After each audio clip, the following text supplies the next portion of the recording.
Hello दोस्तों, इस Delhi to Kolkata की जर्नी में हम आपको बताएंगे कि कितने घंटे में हम दिल्ली से कलकत्ता पहुँचे, कितने हमारे टूर लगे, कौन कौन से रूट से हम दिल्ली से कलकत्ता जा सकते हैं, बीच में कौन से रेस्टोरेंट वेज हैं नॉन वेज हैं, कितना पेट्रोल एक्सपेंस हमारा लगा है और कितना डिस्टेंस हमने कवर किया है दिल्ली से कोलकाता तक जाने के लिए। मैं शुभम अग्रवाल आपको लेके चलता हूँ दिल्ली से कलकत्ता बाय रोड। दिल्ली से कलकत्ता जाने के दो रूट होते हैं, एक तो थ्रू लखनऊ होके और एक थ्रू कानपुर होके। हम लोग जो गए थे वो गए थे हम कानपुर होते हुए।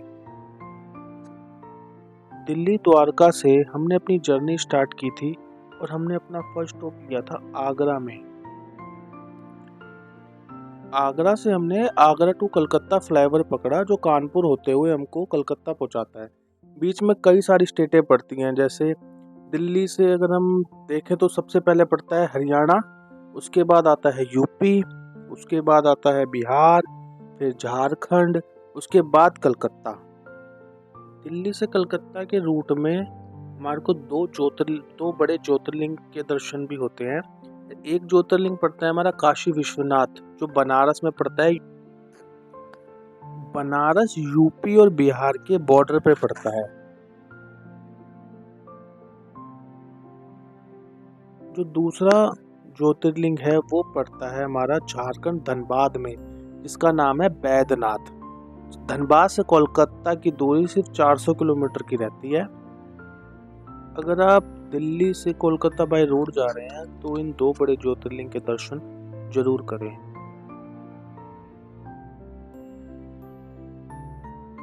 चलो जी, अब बात करते हैं थोड़ी सी पेट पूजा की। अगर आप नॉन वेजिटेरियन हैं तो आपके लिए तो मौज बहार है। यूपी पार करते ही मैक्सिमम रेस्टोरेंट सारे नॉन वेज हैं। अगर आप वेजिटेरियन है, ज़्यादातर वेजिटेरियन प्रेफर करते हैं तो आपको थोड़ी सी प्रॉब्लम हो सकती है, क्योंकि यूपी बनारस के बाद मैक्सिमम रेस्टोरेंट आपको नॉन वेज मिलेंगे। अगर आप भी हमारी तरह वेजिटेरियन है तो मैं आपको सजेस्ट करूँगा कि आप अपने साथ अपना travelling kit like travelling gas and ready to food eat वगैरह कैरी करके चलें। और अगर आप इतनी दूर के सफ़र पे निकल रहे हैं तो आप ध्यान रखें कम से कम आपकी गाड़ी में 2 ड्राइवर तो हों जो गाड़ी अच्छी चला सकें हाईवे पे। आगरा फ्लाईओवर के बाद आपको मैक्सिमम रोडों पे ट्रक ही मिलेंगे, गाड़ियां बहुत कम मिलेंगी। दिल्ली से यूपी तक का रोड तो बहुत अच्छा है, पूरा हाईवे है, कोई दिक्कत आपको आएगी नहीं रोड पे। लेकिन जैसे यूपी पार करने के बाद आप जैसे बिहार में एंटर करेंगे तो रोड थोड़े थोड़े बीच में ख़राब है, वो बन रहे हैं अभी नए हाईवे। वो कलकत्ता तक थोड़े थोड़े रोड बीच बीच में ख़राब है, बाकी आपको कोई इशू नहीं आएगा कलकत्ता तक गाड़ी से जाने में।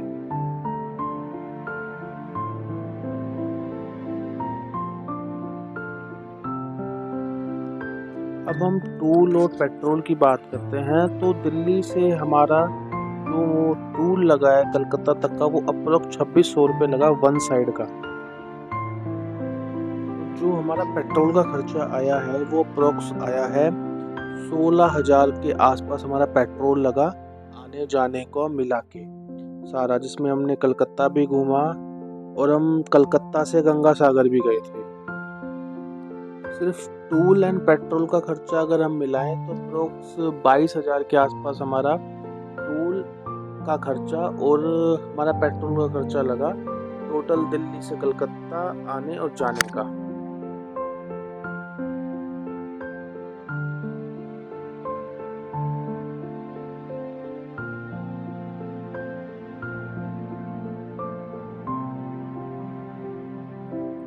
तो दोस्तों, दिल्ली द्वारका से लेके कलकत्ता हावड़ा तक का जो हमारा डिस्टेंस पड़ा वो हमको पड़ा 1470 किलोमीटर, जो हमने 28 घंटे में कवर किया। तो दोस्तों, इससे आगे की इंफॉर्मेशन हम आपको अगले वीडियो में देंगे, जिसमें हम आपको बताएंगे कि कलकत्ता में आप कहाँ घूम सकते हैं, कहाँ पे आपको अच्छा खाना मिल सकता है और कहाँ पे आप रुक सकते हैं कलकत्ता के अंदर। मोर इन्फॉर्मेशन के लिए प्लीज़ कमेंट करें और सब्सक्राइब करें हमारे चैनल को।